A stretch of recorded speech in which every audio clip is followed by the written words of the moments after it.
The year was 1967, which was only 58 years ago from today in 2025. Not that long ago. And no woman has ever run a marathon, officially, because it is universally believed and accepted that the female body is too fragile to handle running 26.2 miles. That was until one young, bold woman gave herself permission and registered under her initials for the Boston Marathon and completed it, officially showing the world that women are capable of running a marathon.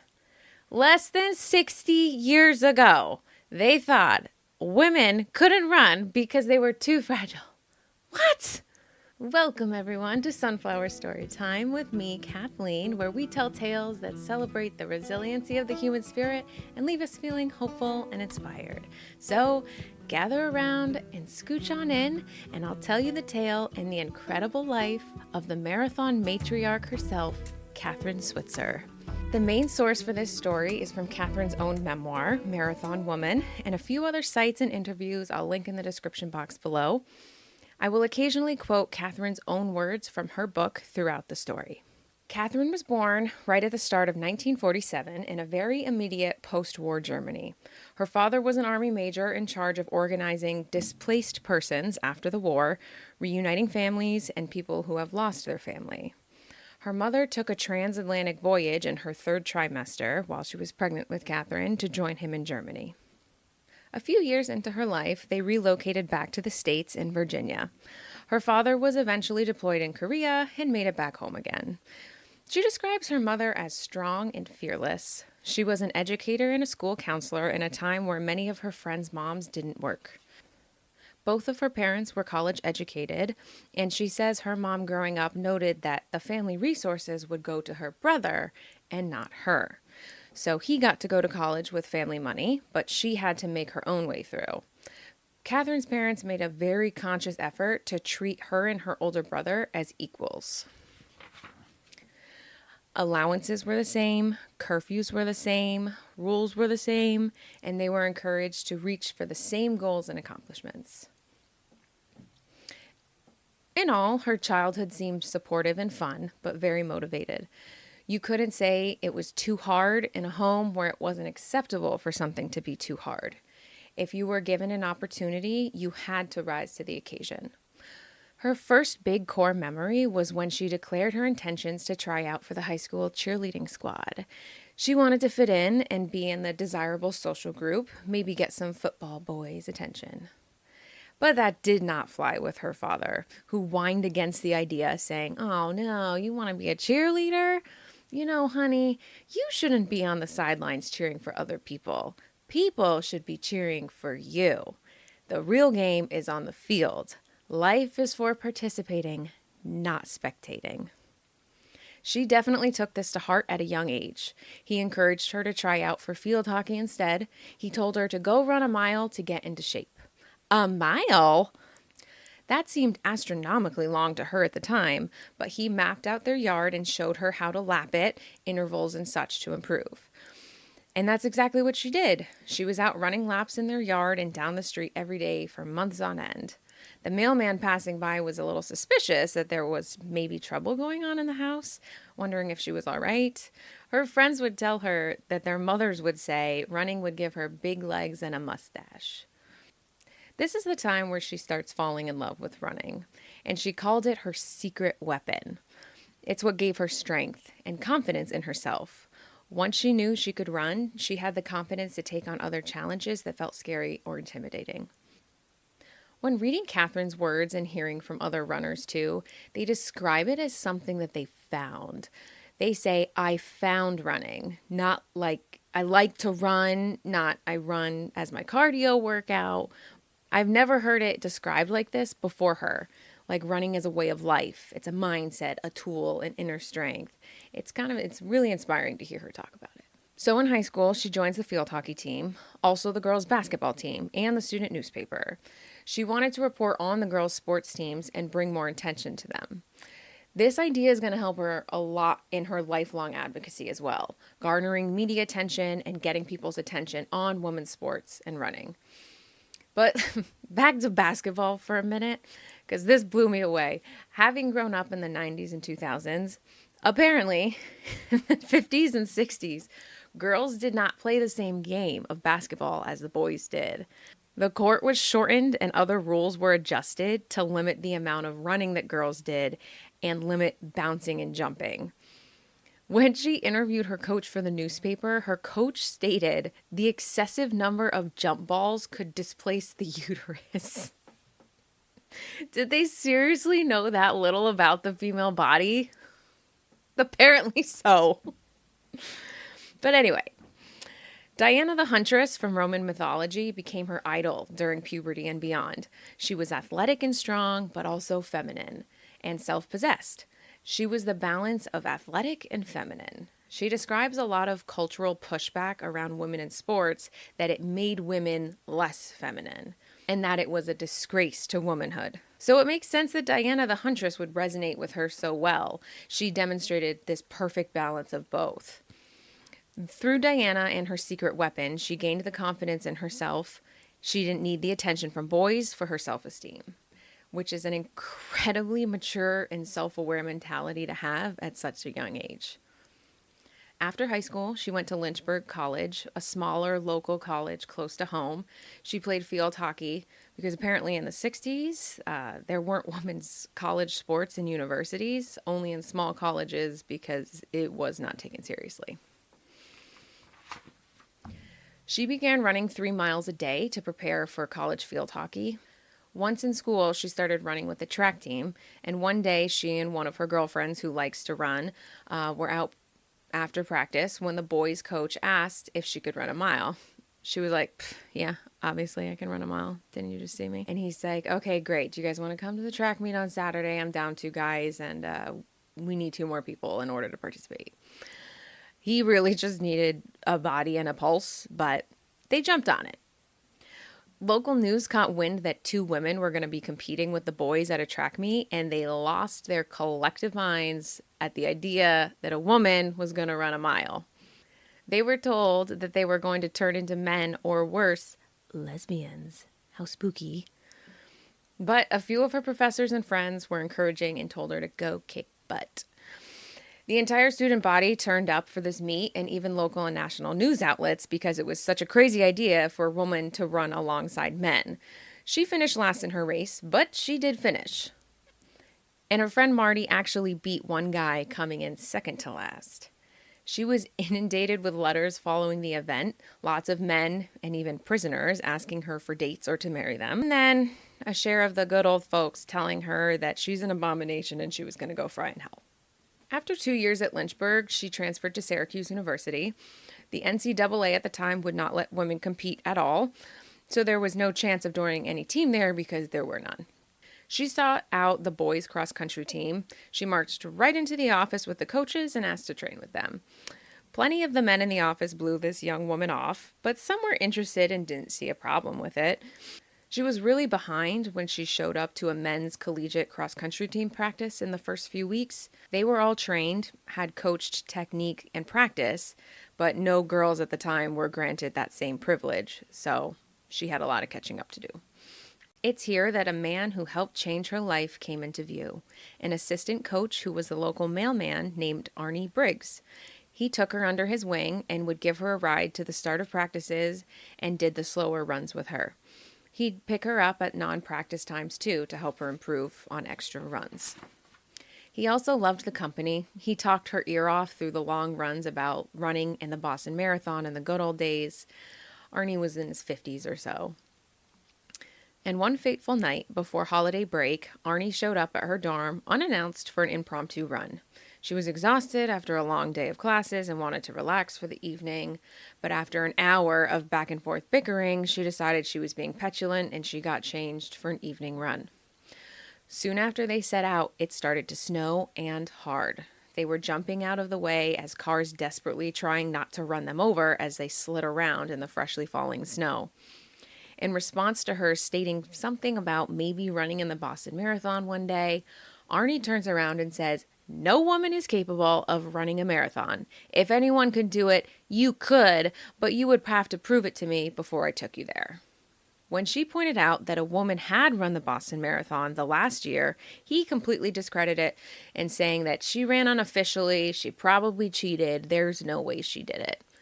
They were referring to Bobby Gibb, who snuck into the race and ran unofficially in 1966. She was so angry at him, she almost didn't leave the roadside to finish the run until he agreed to give her a chance. And from that snowy night on, her goal became narrowed on running in the Boston Marathon that April. It was her secret with Arnie. They told no one what they were planning, not even her boyfriend at the time, Tom. Tom was a hammer thrower on the track team, and as he referred to it, a naturally gifted athlete. Kathrine often mentions how the majority of the pushback she got was actually from other women. When she and Arnie would run on the roadside, sometimes cars would approach them and she would have to jump off the road to avoid being hit. And every time she looked at the driver, it was a woman. So a woman would see her running and try to push her off the road or hit her.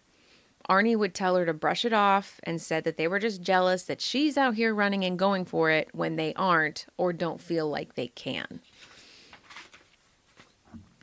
On the flip side, she also got plenty of encouragement from women as well. When running by some houses and there was a woman in the garden outside, they would yell words of encouragement at her and cheer her on. Her outlook on religion and spirituality also started to change during her long meditative runs. When I ran, I felt like I was touching God, or God was touching me every day. So the idea of only finding God one day a week inside of a building seemed absurd, when for miles around in open country and wild landscapes, I felt God everywhere. I was free, protected, and approved of. The rhythm of running and my own heartbeat tapped out of a universal connectedness to the environment that I had never felt before, and I was both exhilarated and humbled by this infusion of my newfound religion. A month before the Boston Marathon, they jumped in distance from 18 miles to the full 26.2. Arnie measured out the distance and made a loop based on his car's distance readings. But when they finished the loop, she didn't feel like it was challenging enough and doubted whether it was actually the full 26.2. So she suggested adding another 5 miles to make double sure that they had run the full marathon. When they finished, Arnie was a complete grouch. It's like he had a paradigm shift and his reality was shattered. He couldn't believe she did it. There were even reports from students along his mail route that he was mumbling to himself and wasn't his normal, chipper, chatty self. So that was that. They were going to Boston. He got them and another member of the Syracuse cross-country team named John registration forms, and they mailed them in. She registered under her initials, Kathrine Switzer, so it wasn't blatantly obvious that she was a woman. She wanted to unofficially run it, but Arnie insisted that following the rules and procedure and getting official bib with numbers was the way to do it. After she registered, she told her boyfriend Tom that she was going to run the marathon. He was kind of indignant at the idea that she would try and succeed at such a great athletic pursuit, and so he insisted that he was going to do it too, even though he was not a distance runner. The next day or so, he went out and ran 9 miles, and that was proof enough that he could do 26.2. So he started training over the next 3-4 weeks and was going to do it too. The day of April 29th, 1967 arrives, and it's a cold, snowy, sleety morning in Boston. Arnie picked up the bibs for their group so that Kathrine didn't have to come face-to-face with any officials. They line up at the start, and the pistol fires, signaling the start of the race. Since it was so cold, she had a second sweatshirt with a hood on for the first few miles of the race. The male runners around her did notice that she was there, and they were all very encouraging to her. They were excited to see a woman and wished her luck. One man even asked her how he could get his wife interested in running with him since he loved it so much. After a few miles in, she sheds her outer sweatshirt. Her hair is flowing, just in time for a flatbed truck to pass, filled with press and race officials. And this is where the trouble begins. I'm going to read Kathrine's own words on how the entire event transpired. Then suddenly, a man with an overcoat and felt hat was in the middle of the road shaking his finger at me. He said something to me as I passed and reached out for my hand, catching my glove instead and pulling it off. I did a kind of stutter step, and we all had to jostle around him. I thought he was a nutty spectator, but when I passed, I caught a glimpse of a blue and gold BAA ribbon on his lapel. Where had he come from? Moments later, I heard the scraping noise of leather shoes coming up fast behind me, an alien and alarming sound amid the muted thump-thumping of the rubber running shoes. When a runner hears this kind of noise, it's usually danger, just like hearing a dog's paws on the pavement. Instinctively, I jerked my head around quickly and looked squarely into the most vicious face I'd ever seen. A big man, a huge man, with bared teeth was set to pounce, and before I could react, he grabbed my shoulders and flung me back, screaming, "Get the hell out of my race and give me those numbers!" Then he swiped down my front, trying to rip off my bib number, just as I leapt backward from him. He missed the numbers, but I was still so surprised and frightened that I slightly wet my pants and turned to run. But now the man had the back of my shirt and was swiping at the bib number on my back. I was making little cries of, ah, not thinking at all, just trying to get away, when I saw tiny brave Arnie bat at him and try to push him away, shouting, "Leave her alone, Jock. I've trained her. She's okay. Leave her alone." And the man screamed, "Stay out of this, Arnie," and swatted him away like a gnat. Arnie knows this maniac, I thought wildly, as I tried to pull away. The only sound was the clicking whir of mortar drive cameras, scuffling sounds, and a faintly Japanese cameraman yelling, "Youchie yowo," or something. The bottom dropping out of my stomach, I had never felt such embarrassment and fear. I had never been manhandled, never even been spanked as a child, and the physical power and swiftness of the attack stunned me. I was unable to flee, like I was rooted there, and indeed I was, since the man, this Jock guy, had me by the shirt. Then a flash of orange flew past and hit Jock with a crossbody block. It was Big Tom in the big orange sweatshirt. There was a thud, whoomph, and Jock was airborne. He landed on the roadside like a pile of wrinkled clothes. Now I felt terror. We've killed this guy Jock, and it's my fault, even though Tom, that hothead, did it. My God, we're all going to jail. And then I saw Arnie's face. It was full of fear, too. His eyes were goggled, and he shouted, "Run like hell!" And boy, did we. All the adrenaline kicked in, and down the street we ran, flying past the press truck, running like kids out of a haunted house. End quote. Well, they did not kill Jock. He recovered from his tumble immediately, even though Kathrine didn't see it happen. Following the commotion, Kathrine's mind was a jumbled mess for a few miles. Anger festered and grew, and she welcomed it. It was going to help carry her to the finish.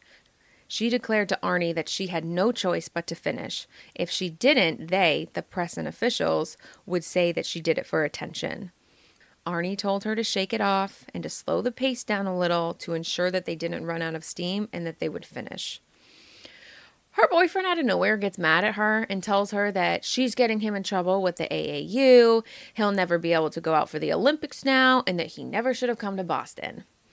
Now remember, it was completely his idea to come to Boston and compete. She did not ask him to. And he decided to tackle Jock. She did not ask him to do that either. And then he runs off ahead and leaves them all behind. Like a gentleman.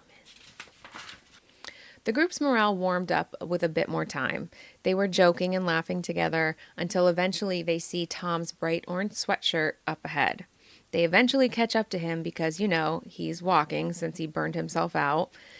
He tried to start running with them but wasn't able to and begged her to stay with him and not run ahead, that he was sorry and whatever. As they ran off ahead of him, she heard him yell out, "I'd never leave you." But he did earlier. Occasionally during the race, a woman spectator would cheer her heart out when Kathrine ran by, and others just stood frozen in shock.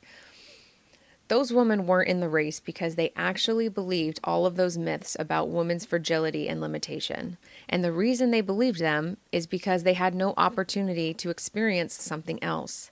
This is why I seemed like a creature from outer space to them. I represent something unimagined, and yet I look just like they do. She always insists that she wasn't special, that she just showed women what they themselves were capable of. When they reached the finish line, John and Kathrine pushed Arnie ahead so that he could be the first to finish of the group. Some reporters came off rude to her at the end because they had to wait around to see if she would finish the race. They did not set any speed records that day. But she did indeed complete the Boston Marathon, the first woman to ever officially do it.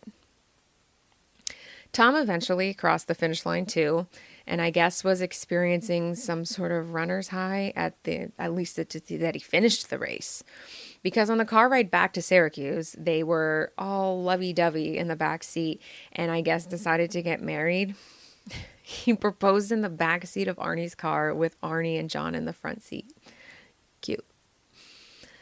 Around midnight, they stopped at a gas station rest area on the New York State Thruway and saw a man reading a newspaper that they were on the front page of. She was so excited that she asked him to see it, and he eagerly gave it over to them to keep. The four of them were delighted and jovial the rest of the way home. The next morning, all the papers were reporting the historic race, but the New York Times and Associated Press reported it incorrectly. The reporters had left before she was documented as finished, so they didn't print that she completed the race, just that she was there and participated. She called the New York Times in the hope that they would print a correction, and they eventually did in a follow-up article. The public debate following the race was now if women should run, because the conversation could no longer be had that women couldn't run. Bobby Gibb did run the marathon again in 1967, also without numbers again. She was invited to write a first-person piece in the student newspaper about the run. They felt like celebrities on campus. Everyone knew who they were and what they did. She made a public statement to the press stating that she had no ill intention towards Jock Semple after he assaulted her and offered sympathy. She and her running mates from the marathon all got letters expelling them from the AAU within a week of the race. The reasons listed were: 1. I had run a distance of more than 1.5 miles, which was the longest distance allowable for women. 2. I had fraudulently entered the race by signing the entry form with my initials. 3. I had run the Boston Marathon with men. 4. I had run the Boston Marathon without a chaperone. She and Arnie had checked the official rulebook before she registered, and nowhere did it mention under marathons that any gender was barred from the race. It did not say no women allowed, so these reasons were completely made up after the fact. The New York Times correction piece also included 2 important viewpoints from other voices. One was the race director, Will Cloney, who said, "We have no place in the marathon for any unauthorized person, even a man. If that girl were my daughter, I'd spank her." Excuse me while I go barf. Meanwhile, Eric Segal supported the idea of women in marathons, stating, "If we have to preserve male superiority through legislation, we are in trouble." That summer, she moved in with Tom, her now fiancé, but didn't tell her very traditional parents that she was living in sin. He tried to get her numerous times throughout their time together to convert to Catholicism, but she refused. They agreed to live together her senior year of college, splitting the rent. He asked her not to go to the next year's marathon because he was training to go to the Mexico City Olympics and didn't want any more trouble with the AAU, because, he was the talented athlete, not her. She was working all night, then going to classes all day to help pay her way and rent, and had almost no time for running. And guess what? Tom did not end up qualifying for the Olympics. She graduates, gets a real job working the usual 9 to 5. Then they get married and find an apartment together. She spends all her free time doing housework, finding cheap materials, and constructing furniture herself, since they didn't have the budget for department store furnishings. One snowy night, alone in her home, she made chili and ate while watching a football game, just like her mom used to. She was looking out the window at the snowfall. She wondered about all those runners probably out there right now, training for the next Boston Marathon in a few months. She couldn't let go of the idea that here she was, sitting by the wayside, when she could be hitting the streets and getting ready to do it again. And that was that.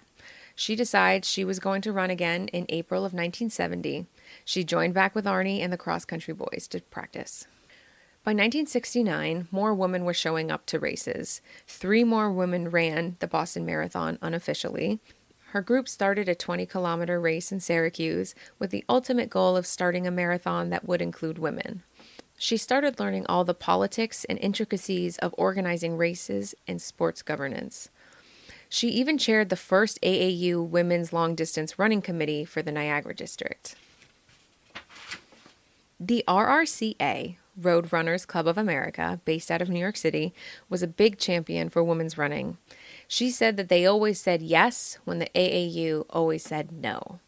She did run the 1970 Boston Marathon unofficially and finished in 3 hours and 34 minutes, which was a massive improvement over her initial time, which was over 4 hours. And in September of 1970, the RRCA held the first men and women's national marathon championships. The next year, in 1971, she ran unofficially in Boston again with her two good women running friends, Sarah May and Nina Cusick. They vowed to each other at the start that they would make sure each other finished and wouldn't collapse in front of the press.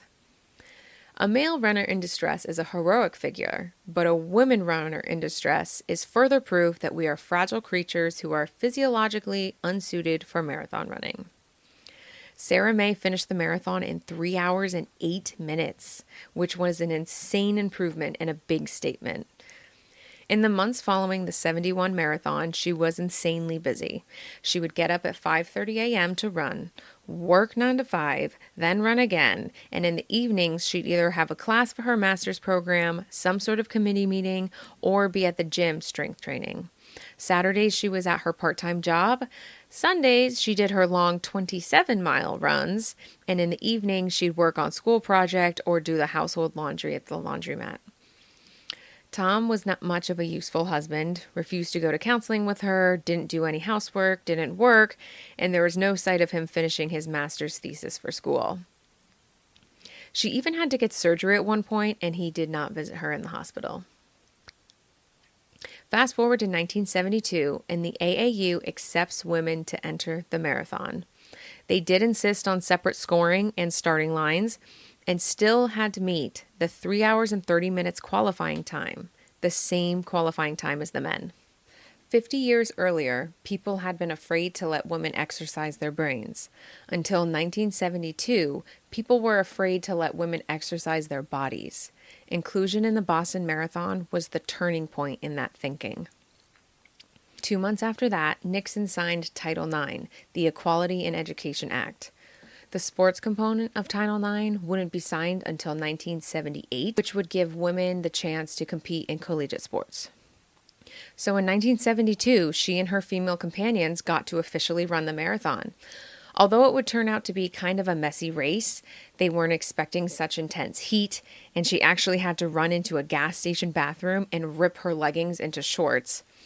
And poor Nina got diarrhea halfway through the race and just had to keep running. They didn't have bathrooms suited for women runners along the course because, of course, they didn't. Kathrine finished 3rd place, and Jock presented her with a broken trophy reluctantly.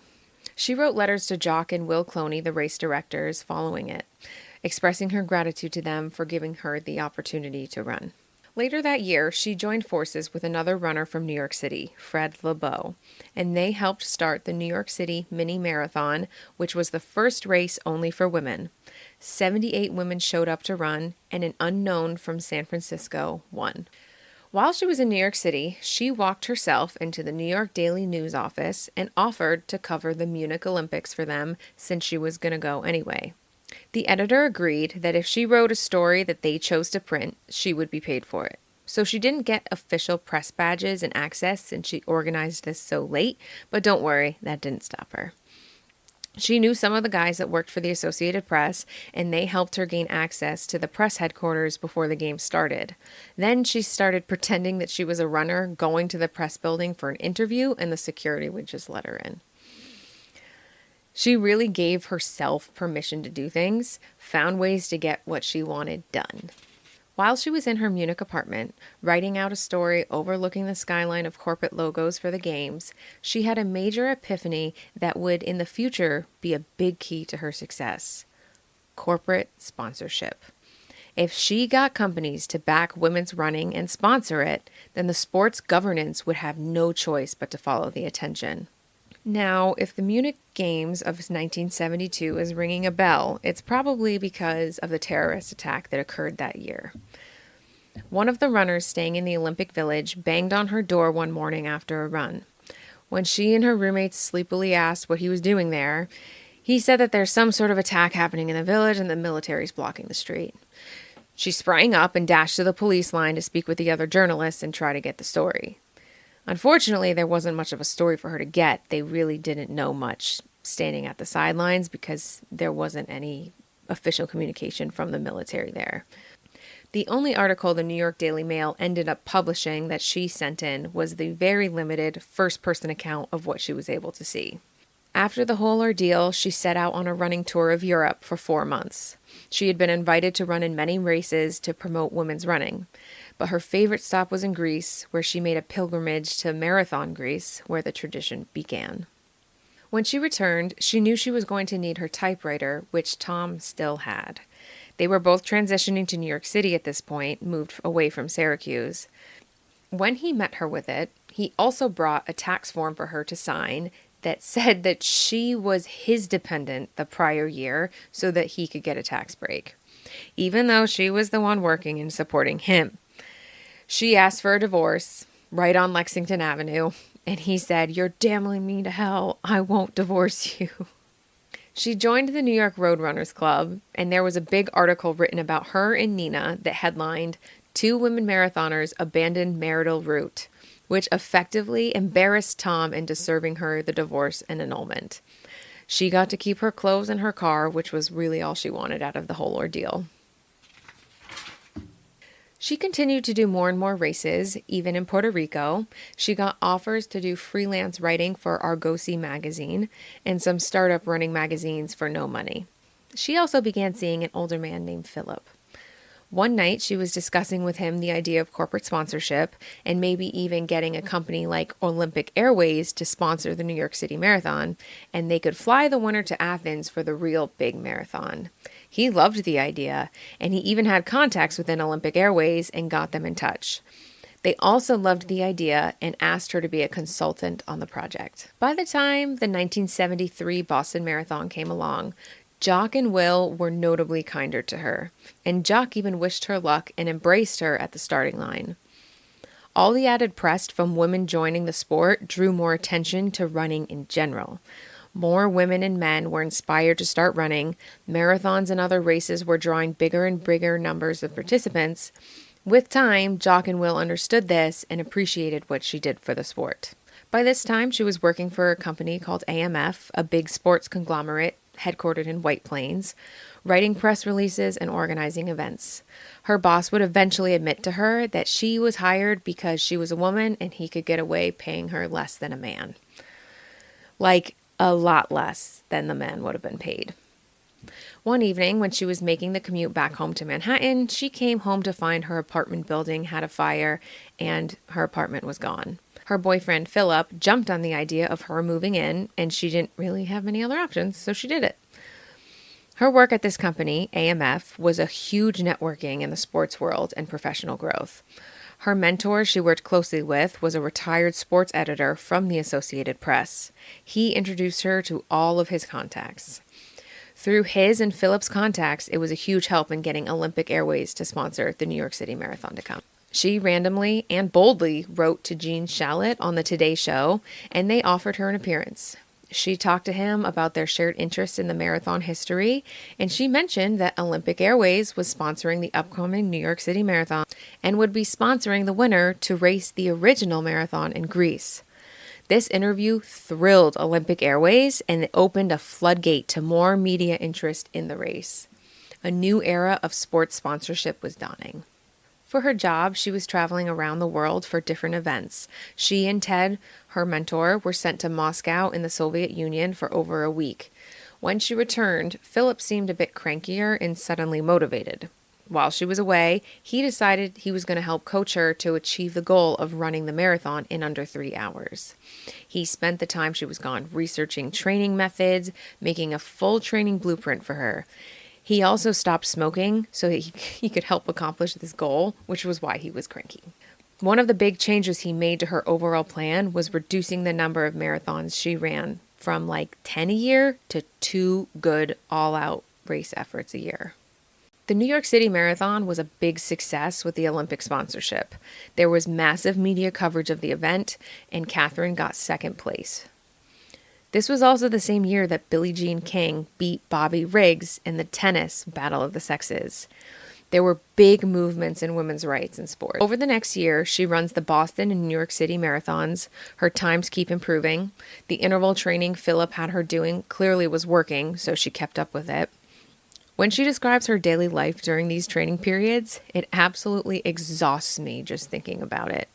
Starting her day with long runs, working a full day, running again after work before she went home to the city, spending every extra moment doing PR work or consulting work for the races that she's involved in, writing extra articles for magazines. She was featured in ABC TV's Women's Sports Special, and they would do a live broadcast coverage of the New York City Marathon too, which was the first for marathons, live broadcast coverage. During the taper week, the last week leading up to the marathon, she was out on a run through Central Park when someone held a knife up to her and threatened to cut her if she didn't go with him. He demanded money, but she didn't have any. She was just out for a run. She was somehow able to maneuver an arm away from him, and she grabbed her dog repellent spray, sprayed him. In the scuffle, he kicked her in the stomach, but she was able to get away. Now get this. She goes to the police station. She calls Philip to come get her. The police take her statement, and then they lecture her that she was being reckless and putting herself in danger. That quintessential misogynistic victim blaming. You gotta love it. Marathon day was 95 degrees with full humidity. She and Philip looked at each other and essentially said, just give it all you got, even though the race conditions were downright dangerous. During the final stretch of the course, a torrential downpour came through. Thunder, lightning, pelting rain down. She was running through ankle-deep water by the time she crossed the finish line, but she finished with a time of 3 hours and 7 minutes and first place for women. By the time the Boston Marathon came around in 1975, she pulled out all the stops and she finally broke 3 hours and finished in 2 hours and 51 minutes, placed second in the race. Over the next year, Philip's drinking got more and more serious. It came to a breaking point for Kathrine, and she insisted he do something about it. He ended up going to therapy, quit drinking, and turned things around the best he could. He invited her parents the following year to the Boston Marathon. It turned out to be an incredibly difficult race day. The temperatures exceeded over 100 degrees by midday. The participants were all warned to be careful. The heat is dangerous for endurance running. They encouraged spectators to bring hoses and buckets to help spray down the runners with water to keep them from having heat stroke. She still ended up finishing with a time of 3 hours and 19 minutes. And Philip did not congratulate her at the finish line. He actually berated her for performing so poorly and not making the sacrifice and giving it her all. He said he wouldn't have invited her parents to watch her run such a poor race. He pointed at the first place woman who finished in 2 hours and 47 minutes and said, she made the sacrifice, but Kathrine didn't. Well, the first place finisher ended up being hospitalized following the race because she probably pushed it a little too hard. She and Philip would go on to get married, but then divorce after that. That year, Boston 1976, was her last marathon for over 50 years. She decided to stop training to participate in races and instead turned towards coordination and really dedicated herself to getting the women's marathon in the Olympics. That was her ultimate goal. She began taking on more responsibilities at work, including writing speeches for the company president. She did race commentary for radio broadcasts. She was also invited to West Point to help their first cohort of female recruits with strength and endurance conditioning. And very importantly, she joined a committee with other women athletes to make the pilot program for the Women's Sports Foundation. A small cosmetics company in Ohio wanted to create a local community race and get into sponsorship of races in general. He said he and his wife's lives were completely transformed when they found running, and he wanted to promote running for all men and women. She immediately suggested that they sponsor the New York City mini marathon, and she would continue to consult with them to sponsor races around the country. In 1976, the New York City Marathon was the year that they changed the route of the course. So instead of doing multiple laps around Central Park, it would turn into a full grand tour of the 5 boroughs. She reported that the runners felt like they owned the Verrazano Bridge when they ran, and when normal New Yorkers going about their day who ran into the marathon course, they went from normal, daily bored to intrigue, followed by loud cheering and total excitement watching the runners rush by. The route has remained the same ever since. The Women's Sports Foundation organized a big meeting with executives from companies like Philip Morris, Colgate, Sports Illustrated, and Avon. Kathrine was presenting on women's running. In her pitch, Kathrine vowed that running would become the largest participatory sport in the world. The VP of Avon, Mark Williams, was very intrigued by her presentation and spoke with her after. He had gotten a proposal from one of their general managers down in Atlanta, Georgia, asking to sponsor a race, and he wanted her opinion on it. They went to lunch to discuss the proposal further, and she had many ideas for him. He asked if she could rewrite the proposal plan and get it back in about a week. She figured maybe it would be an hour or so of work, so she agreed. That weekend, she had planned a weekend away in Montauk for a little writing retreat. She had been offered book writing deals and thought maybe she could give it a go. She attempted for hours to write for her book, but the only ideas that came to her were about the Avon race. Eventually, she just gave up and gave in to the proposal. She created a complete blueprint of what she called the dream race. It ended up being over 40 pages long with charts and graphs, complete budget projections, and outlines. She didn't expect Avon to read it entirely and definitely not to adapt it. But she took the opportunity to develop the idea fully so that someday when it was time, she would be ready to hit the ground running. Mark was impressed when she presented it to him with the master plan. He read it in its entirety and told her that they probably weren't ready to do it right now, and they might not do the race at all. But he wanted her. The immaculately detailed and thorough proposal was enough to prove herself to him. He immediately offered her an interview at Avon and asked what her salary requirements would be, so she cheekily told him the amount that was double her current salary, and he accepted it. The position he wanted her for was for the tennis tour sponsorship program. The interviews were sparse and dragged on for months until one day she called him directly and asked what the deal was. Do you want me or not? He hadn't realized she wasn't offered the job yet and hastily set the hire process in motion.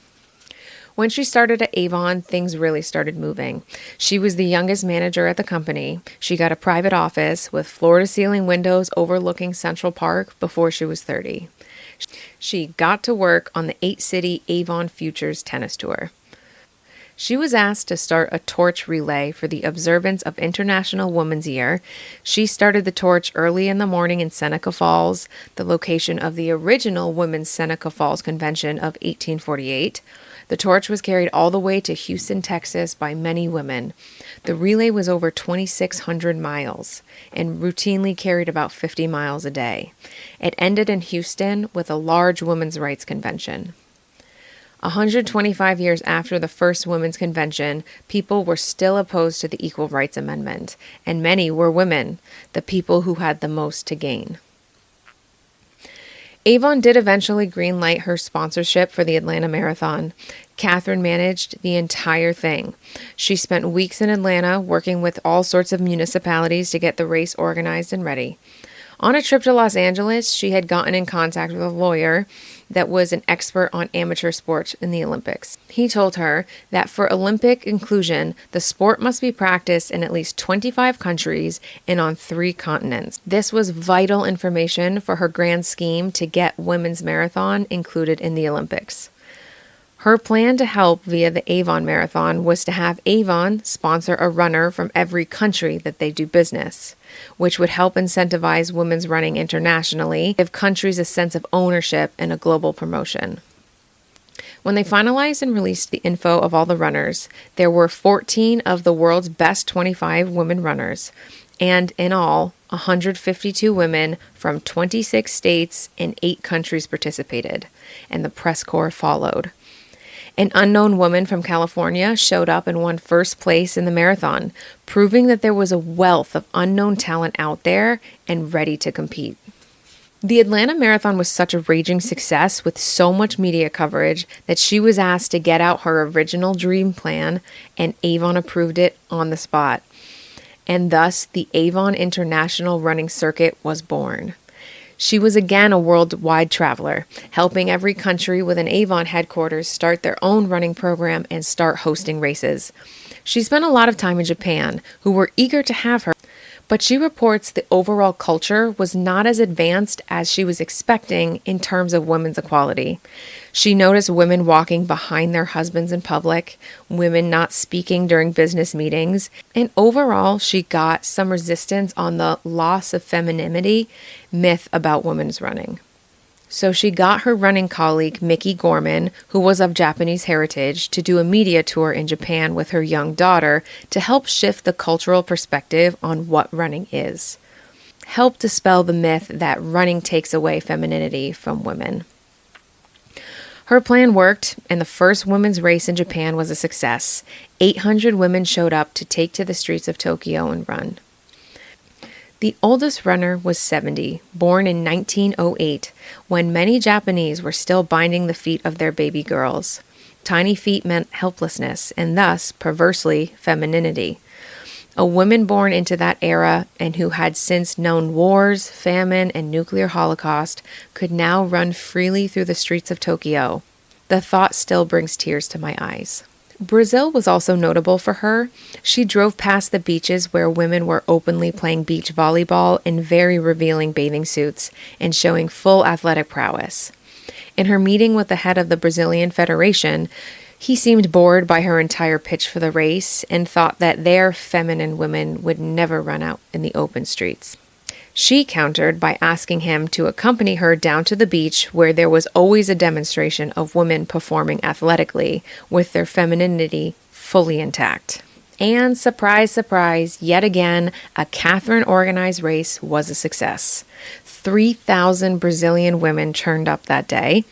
Every stage of women and the ultra-poor through the ultra-wealthy lined up at the starting line. She reports watching some women run the entire race with no shoes on. They didn't have shoes, but they still came for the opportunity. Apparently, 3 years later, in their race in Brazil, they had a turnout of 10,000 runners. Kathrine loved the inclusivity of running, that it had the power to bring together women of all different walks of life, and that she could spread her secret weapon to so many. You don't need anything fancy to get started to run. And Brazil showed you didn't even need shoes. In her ever-persisting pursuit of Olympic inclusion, she got the idea that they needed to host the Avon Marathon in London in 1980, which was the front yard of the IAAF, the International Amateur Athletic Federation, now called World Athletics, WA. 1980 was the year the committee decides which events would be included in the 1984 Olympics. So if they pulled off an all-woman marathon on their doorstep that year, that would show the popular demand and turnout of the sport. Once again, she pulled it off, and it paid off. It never ceases to amaze me how thoroughly she thinks of these plans. All of the different aspects of what makes change happen, how to bring attention to the right thing, all the considerations like budgets, sponsorships, the PR, promotion, and media all cultivate together and make it happen. She knew the goal was the Olympic inclusion in 1984, and 5 or more years earlier, she knew all the steps that she had to take to make it happen. She and a friend had themselves another Montauk writing retreat and formed the Avon Report of the Status of Women's Distance Running. She went on to present the report to the IAAF committee in Paris of 1980 and took that report and gave it to the Olympic Committee, recommending it be added to the Olympic Games. 1980 was the year that the U.S. boycotted the Moscow Games. It just so happens that Kathrine's Avon London Marathon would be taking place at the same time, because she planned it that way. Since the U.S. press didn't have the Olympic Games to report on, she gave them an event to broadcast instead. It was genius. All the U.S. media attention from NBC was on her women's marathon. After London, she spent 6 months completely dedicated toward the Olympic initiative. In February of 1981, it was announced that the women's marathon was going to be included in the Olympics for 1984. Kathrine's career transitioned to television by the time the Olympics came around in 84, and she was in the newsroom live broadcasting the first women's marathon in the Olympic Games in Los Angeles on national television. Kathrine Switzer's legacy is astonishing. She has a nonprofit organization she founded in 2015 called 261 Fearless, named after her bib number on her first Boston Marathon. According to their website, 261 Fearless empowers women through education and running, fostering self-worth and healthy living. She ran the Boston Marathon again in 2017, 50 years after her first official run. Age inclusivity in running was another big product of Kathrine's activism. In the 60s, she said that it was considered dangerous to do long-distance running after your 40s. But in her races, women of all ages showed up and helped prove running's benefits in aging. So this year, 2025, the New York City Marathon had 59,000 runners, and over 27,000 of them were female, which is about 45.9%. And also this year, the Boston Marathon had 31,000 runners, and over 13,000 were women, 42.9%. So in 50 years, we've come to almost a 50-50 split in men and women running marathons. I think it's safe to say that Kathrine's dream came true. And now so many girls and women are allowed to dream because of Kathrine. I hadn't heard of Kathrine Switzer until recently, and the more I learn about her, the more outraged I am that I have never heard of her before. This woman changed history. I think it's safe to argue that women's rights would not have progressed as quickly as they did in the 70s and 80s without her ferocious activism and dedication. And at the very least, the women's marathon would not have been an Olympic event until later. It was her very specific target that made that happen. Back in the 60s, when she did her first marathon one, there was a total misconception of medically what women's bodies could do. Everyone thought that they were physically incapable of running 26.2 miles. So first she showed that it was possible that a woman could do it, and then she paved the way to give every other woman the same opportunity to do it as well. She changed everything. She showed women what they were capable of. I really believe that everyone would benefit from reading her memoir. It's a great read, it has a nice pace, and it is transformative. And if audiobooks are your thing, it would make a great audiobook as well. So let me know your thoughts on this iconic woman. Have you heard of her before? If you have, what'd you hear? So thanks for joining me and learning with me today, and I'll see you again soon.